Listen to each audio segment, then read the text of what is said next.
আমরা কি করে বুঝবো যে আল্লাহ তাআলা আমাদের ভালোবাসেন? কিভাবে বুঝবো যে তিনি আমাদেরকে পছন্দ করেন, ভালোবাসেন? এটা বোঝার কিছু সিস্টেম আছে। এক নম্বর সিস্টেম হচ্ছে আপনি জাস্ট দেখুন যে আপনি নিজেকে কোন কাজে ব্যস্ত রেখেছেন। পৃথিবীবাসী আপনাকে ভালোবাসে কিনা এটা একটু দেখেন। এই পৃথিবীর ভালো মানুষগুলোর কাছে আপনার একটা গ্রহণযোগ্যতা আছে কিনা এটা দেখেন। এটা দেখলে আপনি বুঝতে পারবেন। আপনি যদি দেখেন যে না, আপনার ভালো ভালো কাজে আপনার ব্যস্ততা, আপনার এঙ্গেজমেন্ট ভালো লোকদের সাথে, আপনার সার্কেলটা ভেরি গুড সার্কেল, ভালো কাজে আপনার মন টানে, আপনি ভালো কাজ করেন, যদি আপনার কার্যক্রম এরকম হয় তাহলে বুঝে নেবেন আল্লাহ তাআলা আপনাদেরকে ভালোবাসেন।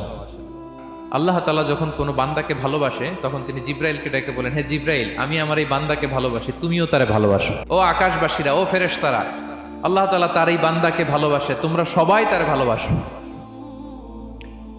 তখন ফাইয়ুহিব্বুহু আহলুস সামা, গোটা আকাশবাসী তারে ভালোবাসতে শুরু করে, মানে ফেরেশতারা।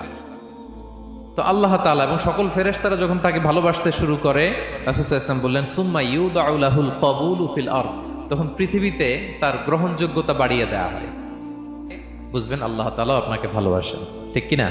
যেই কাজে আল্লাহর ক্রোধ আসে, আল্লাহ রাগ হয়ে যান, যেই কাজ ইসলামে করার নিষেধ, যেটাতে তার অসন্তুষ্টি, ওই কাজে আপনার এঙ্গেজমেন্ট, ইনভলভমেন্ট, আপনার সার্কেলগুলোও এরকম, তাহলে বুঝে নিবেন আল্লাহ ভালোবাসা, এই মহা সৌভাগ্য আপনার কপালে জোটে নাই।